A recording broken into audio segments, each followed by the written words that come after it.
नमस्कार, मैं प्रकाशनी पांडे और आप देख रहे हैं इंडिया शाइन टाइम्स न्यूज। चलिए आपको बताते हैं आज की कुछ खास खबर। नगर में अलाव की व्यवस्था न होने से राहगीरों को ठंड में हो रही भारी परेशानी। आने जाने वाले राहगीरों को भारी दिक्कतों। ठंड के बीच नगर में उड़े कबाड़ और राख के ढेर ही सुबह दिखाई देती।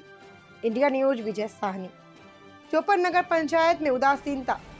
इस कड़ाके की ठंड के बीच नगर क्षेत्र में अलाव की उचित व्यवस्था नहीं किए जाने से स्थानीय लोगों व सुबह शाम आने जाने वाले राहगीरों को भारी दिक्कतों का सामना करना पड़ रहा है। तापमान लगातार गिर रहा है, लेकिन नगर पंचायत चौपन प्रशासन की ओर से अब तक प्रमुख चौराहों, बाजार क्षेत्रों और भीड़ भाड़ वाली जगहों पर अलाव की कोई व्यवस्था नहीं की गई है। नगर पंचायत प्रशासन की लापरवाही एक बार फिर खुलकर सामने आई है। कड़ाके की ठंड के बीच नगर में अलाव की व्यवस्था न होने से जनता इधर उधर भटकने को मजबूर है। राहत देने के लिए लगाए जाने वाले अलाव की जगह कई स्थानों पर केवल कूड़ा करकट दंपतियों का सहारा लेकर अपनी ठंड व्यवस्था कर रही है। सुबह शाम केवल नगर के प्रमुख चौराहों पर उड़े कबाड़ और राख के ढेर ही दिखाई दे रहे हैं, जिससे यह साफ है कि व्यवस्था केवल कागजों तक सीमित रही।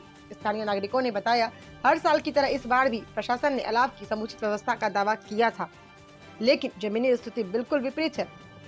गलन बढ़ने के बावजूद न तो नगर पंचायत की कोई टीम दिख रही है, न ही किसी भी प्रमुख चौराहे पर कोई अलाव की उपलब्धता। राहगीरों ने बताया, सुबह के समय ठंड इतनी तेज होती है कि सड़क पर निकलना मुश्किल हो जाता है। लोगों ने प्रशासन से तत्काल प्रभाव से अलाव की व्यवस्था सुनिश्चित करने की मांग की है, ताकि आम जन को राहत मिल सके। आपका परिचय? हमारा नाम चंद्रिका है। चंद्रिका जी, यहाँ आप लोग कूड़ा बीन के जी भैया जी, आगे ताप रहे यहाँ हैं। पर हम लोग कूड़ा बीन के कनवा 2 बजे 1:30 बजे 3 बजे व्यापारी आते हैं, इधर के जाने वाले जो है इस घुरिया के गांव के आते हैं, जो कि न रहने की वजह से कहीं बोरी, कहीं कार्टून, कहीं दफ्ती बार के आगे ताप रहे हैं। यहाँ पर अलाव का व्यवस्था नहीं है, बड़ी ठंड में पड़ता है। अंदर एक जगह देखेंगे आप, वहाँ पर एक गुफा बना हुआ है, उसमें लोग छुप के रह रहे हैं। बड़ी परेशान है लोग, यहाँ आने जाने वाले राहगीर इतनी परेशान है, जिसके कह सकते हैं कि क्या नंबर ना आग अलाव होने की वजह से मर जाने पर 2-3 ठो पागल भी हैं बेचारे, वो सब बिना आगे पानी के जी रहे हैं। ऐसे कि देखा जाता है इस समय धान काटने वाले भी बहुत ज़्यादा संख्या में आ रहे हैं। हाँ, यहाँ पर धान काटने वाले भी आ रहे हैं। ये लमसम 30 किलोमीटर 35 किलोमीटर के कनवा राहगीर आते जाते हैं, जो कि साधन वगैरह भी नहीं रहते हैं सुबह तक। परेशान होने की वजह से वो सब ठंड में रहने ठुर जा रहे हैं, बीमार हो रहे हैं, हॉस्पिटल में भर्ती हो जा रहे हैं। यहाँ पर अलाव की बहुत ज़्यादा ज़रूरत है, क्योंकि अगर जल जाए तो अच्छी बात है। आपका परिचय? हमारा नाम स्वतंत्र साहनी है। हम चौपन के अवकाश नगर में रहते हैं। ये चौपन में इस समय कड़ाके की ठंडी पड़ रही है, कोहरा पड़ रहा है। अब बाजार में कहीं भी अलाव का व्यवस्था नहीं है, इस पर क्या कहना चाहेंगे? कहना है कि यहाँ के लोगों को ध्यान देना चाहिए, क्योंकि लोग चट्टी चौराहा पर तख्ती और कागज जला कर हाथ सेक रहे हैं। बहुत परेशानी है, बहुत दिक्कतें हैं।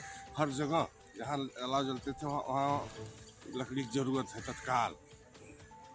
जैसे नगर में कहीं भी नहीं दिख रहा है ना, सब अलाव की व्यवस्था। काफ़ी बाहरी लोग यहाँ आते हैं, बाहर से कमा कर, सुबह का ट्रेन है, लोग ठुठुर पे व्यवस्था यापन कर रहे हैं।